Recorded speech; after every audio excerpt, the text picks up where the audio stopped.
અહેમદાબાદ મિત્ર ન્યૂઝમાં આપનું સ્વાગત છે। જામનગરના સિટીએ પોલીસ મથકમાં નોંધાયેલા છેતરપિંડી પ્રકરણમાં છેલ્લા 10 માસથી નાસ્તા ફરતા આરોપીને પોલીસે દબોચી લીધો।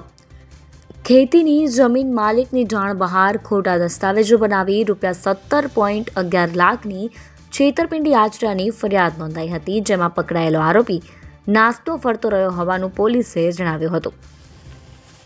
જામનગરમાં સિટી ડિવિઝન પોલીસ મથકમાં ગત વર્ષ 2024માં ખોટા ડોક્યુમેન્ટ્સ બનાવી ₹17.11 લાખની છેતરપિંડી આચરવા સંબંધિત ગુનો નોંધાયો હતો, જે ગુનામાં પોલીસ તપાસ દરમિયાન આરોપી રમેશ કરમુરની સંડોવણી ખુલવા પામી હતી।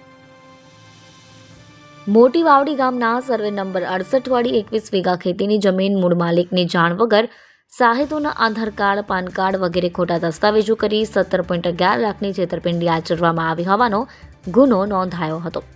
ઝીણવટભરી પૂછપરછ સાથે છેતરપિંડી પ્રકરણમાં આગળની તપાસનો ધમધમાટ હાથ ધર્યો છે। સિટી ડિવિઝન પોલીસે 10 માસથી નાસ્તા ફરતા આરોપીની ઘનિષ્ઠ પૂછપરછ સાથે છેતરપિંડી પ્રકરણની તપાસનો ધમધમાટ આગળ ધપાવ્યો છે।